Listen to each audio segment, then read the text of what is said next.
નમસ્કાર મિત્રો, આજે આપણે બજાર કરતાં પણ સરસ ચોકલેટ આઈસ્ક્રીમ ઘરે બનાવીશું. તેના માટે આપણે સૌપ્રથમ જાડા તળિયાવાળા વાસણમાં 2 કપ જેટલું દૂધ ઉમેરીશું. ત્યારબાદ તેમાં અડધો કપ ખાંડ ઉમેરીશું. તેના પછી 1.5 ટેબલ સ્પૂન જેટલો કોર્નફ્લોર ઉમેરીશું. કોર્નફ્લોર આઈસ્ક્રીમને સરસ બોડી અને સ્મૂથ ટેક્સચર આપે છે. હવે તેમાં 1 ટેબલ સ્પૂન GMS પાવડર ઉમેરો.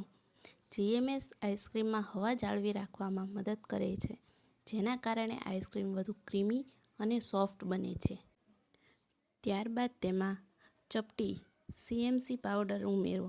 CMC પાવડરના કારણે દૂધમાં બરફના કણો જામતા નથી અને આઈસ્ક્રીમ ખાવામાં એકદમ બજાર જેવો જ લાગે છે.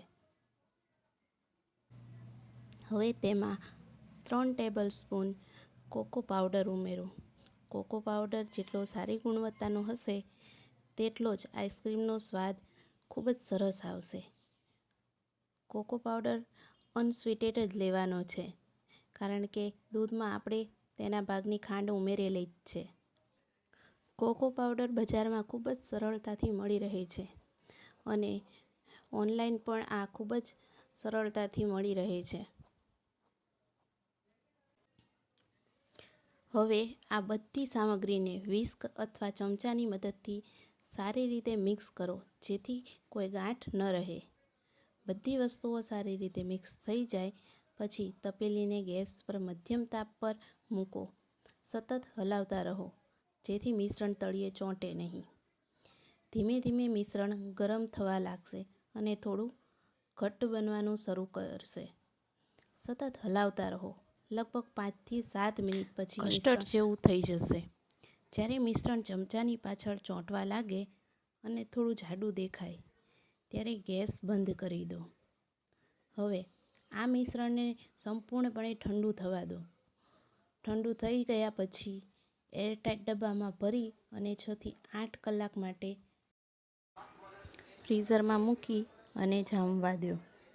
જામી ગયા પછી આ મિક્સચરને બહાર કાઢી ઇલેક્ટ્રિક બીટરની મદદથી 4 થી 5 મિનિટ સુધી સારી રીતે બીટ કરો.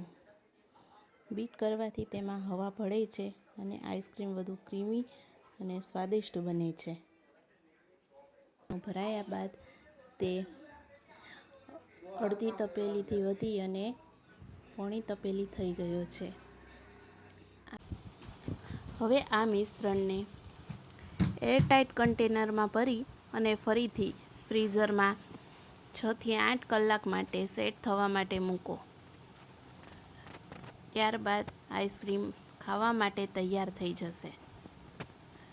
આ આઈસ્ક્રીમ ખૂબ જ ઓછા પૈસામાં અને સરળતાથી ઘરે જ બનાવી શકાય છે અને આ ગરમીની સિઝનમાં ઘરે બનાવેલા આઈસ્ક્રીમનો આનંદ માણી શકાય છે. આવી જ નવી રેસિપીના વિડીયો જોવા માટે અમારી ચેનલને સબસ્ક્રાઈબ કરવાનું ભૂલતા નહીં.